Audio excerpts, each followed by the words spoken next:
কি বলছিস শুধু দিদি তাহলে বাদ আজ আমি কেমন নাটকের ভিতরে যাব আমি যে লজ্জা পেয়ে মুখ দেখাতে পারছি না তাই বলছি পদ্মা আজ তোর লজ্জার কোনো দরকার নাই আজ যত কাছে তোর নাম যাবি শপথ করব ভবিষ্যৎ কেউ করবে না সোজা হয়ে সবই তুমি দেখে দেখি দিদি আমার নামটা তুমি তো বিশ্বাস করেছো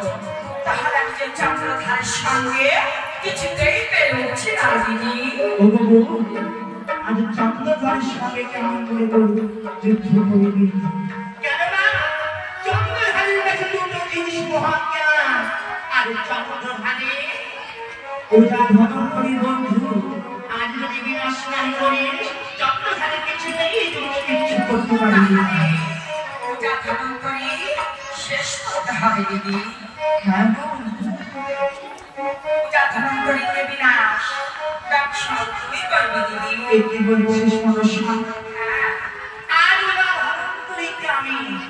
জাদুবিদ্যা দিয়ে বড় করেছি তাকে তাকে আমি বিনাশ করতে পারবো দিদি আজ তো তাকে জাদুবিদ্যা দান করেছিস সেই জন্য তুই বার হয়ে ওই পুত্রকে তুই ছবল মারতে পারবি না দিদি তাহলে তুই কোনো চিন্তা করিস না আর যেদিন পূজা হবে ধরা হবে আমার যেদিন চন্দ্রধার সেদিন তোর পূজা করিতে বেশ বলুন তবে আমার কেটে অঙ্গীকার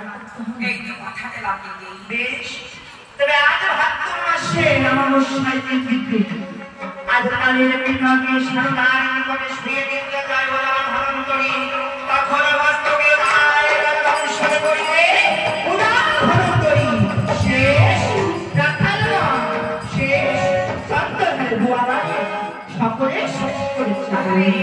ছাই ছেলেকে দংশন করবো কেমন ভাবে দিদি আর ওই পাণ্ডবরাজকে সাধনা কর পাণ্ডবরাজ তবে সেই প্রতাপ ছাই ছাই ধ্বংস করি কোথায়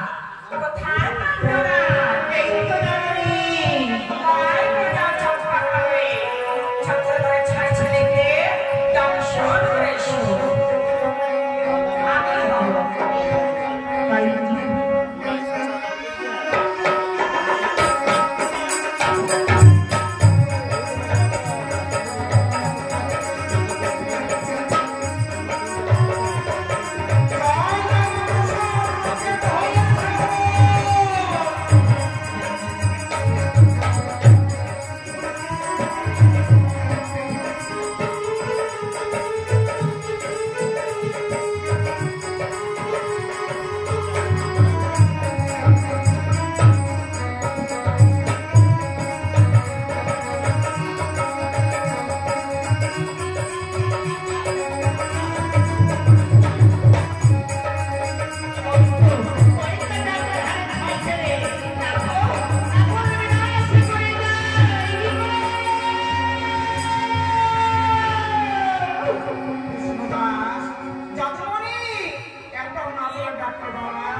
জিতেছে তুমি কোনো চিন্তা করো না শোনা আমার কাছে যাবে খাওয়া হাজার বাকি আছে জানি জানি আর কিছু করতে হবে না শোনা এই তো না চলো চলো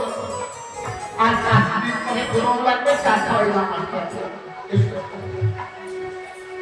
हाँ 5 मिनट वेट करो जो 4 महीने तो खिलौना लग जाना मुझे कैसे पड़ता है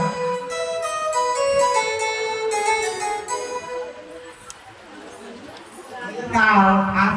घर लगे जाने ना भरे